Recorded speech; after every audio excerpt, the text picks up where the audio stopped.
পোস্ত ছড়িয়ে লাল শাক ভাজা আর পোস্ত বাটা দিয়ে শাক পোস্ত দুটো খুব সাধারণ রান্না হলেও কীভাবে করলে সেটা আরও ভালো খেতে হবে। আজ সেই রেসিপি নিয়ে আমি পারমিতা আর আপনারা দেখছেন দুর্গার হেসেল। সরাসরি চলে এলাম দুর্গার হেসেলে। আগেও দেখিয়েছিলাম যে আমাদের বাড়ির লাগোয়া ছোট্ট একটা বাগান আছে। সেই বাগানে আমার জেঠু গরমে শীতে নানা রকম সবজি টবজি চাষ করে থাকে। তো শীত পড়তে না পড়তেই বাগানে লাল শাক পালং শাক অনেক হয়েছে। আজ তাই দুভাবে লাল শাকের রেসিপি শেয়ার করব। প্রথমেই কড়ার মধ্যে সর্ষের তেল গরম হতে দিয়েছিলাম, দিয়ে নিলাম বেশ কয়েকটা লঙ্কাকে ফোড়ন হিসাবে। তো লাল শাকগুলো আমি আগে থেকেই কেটে ধুয়ে জল ঝরিয়ে রেখে দিয়েছিলাম।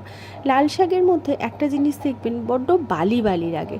তো প্রথমত আমাদের বাগানের গাছের শাক বেশ পরিষ্কার, তারপরেও জেঠু ভালো করে ধুয়ে টুয়ে নিয়ে এসেছিলো বাড়িতে আসার সময়। আর তারপর আমার মা সেটাকে কেটে আরও ভালো করে পরিষ্কার করে ধুয়ে জল ঝরিয়ে রেখেছে। পরিষ্কার করে না ধুলে কিন্তু লাল শাক একদম খাওয়া যায় না, ভীষণ বালি বালি হয়ে থাকে। তো পরিষ্কার করে শাক ধোয়াটা কিন্তু ভীষণ ভীষণ ভীষণ ইম্পর্ট্যান্ট। তো শাকের মধ্যে নুন দিয়ে নিলাম, এবার একটু নাড়াচাড়া করে নেব, নিয়ে ওপর থেকে চাপা দিয়ে দিতে হবে। তো এই শাকটা থেকেই আমি ভাগ করে নিয়ে একটা ভাগ করব হচ্ছে শাক পোস্ত ছড়িয়ে শাক ভাজা, আর একটা ভাগে করব হচ্ছে পোস্ত বাটা দিয়ে শাক পোস্ত।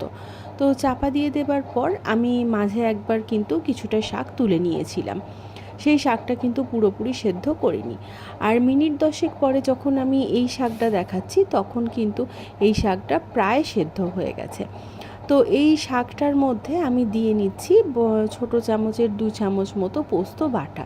তো পোস্ত বাটাটা ভালো করে মিশিয়ে নেব, নিয়ে এটা একদম বেশ শুকনো শুকনো হয়ে আসবে সেই পর্যন্ত ভালো করে কষিয়ে কষিয়ে শাকটাকে শুকনো করে নেব।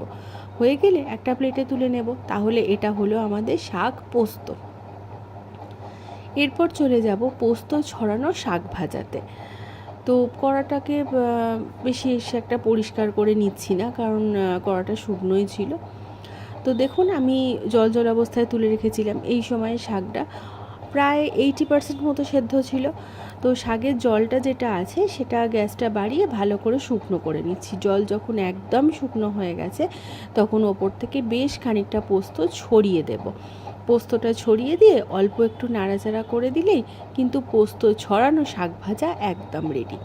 তো ভীষণ সহজ রান্না, অনেকের বাড়িতে প্রায়ই হয়, কিন্তু সত্যি বলতে কি এগুলো হারানো রান্না।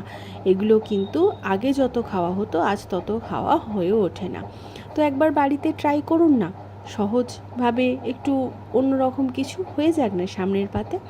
আমার রান্নাগুলো ভালো লেগে থাকলে সাবস্ক্রাইব করে পাশে থাকবেন। দেখা হবে এরকম ঘরোয়া রান্না নিয়েই দুর্গার হেসেলেতে। আজ তাহলে এটুকুই, ধন্যবাদ।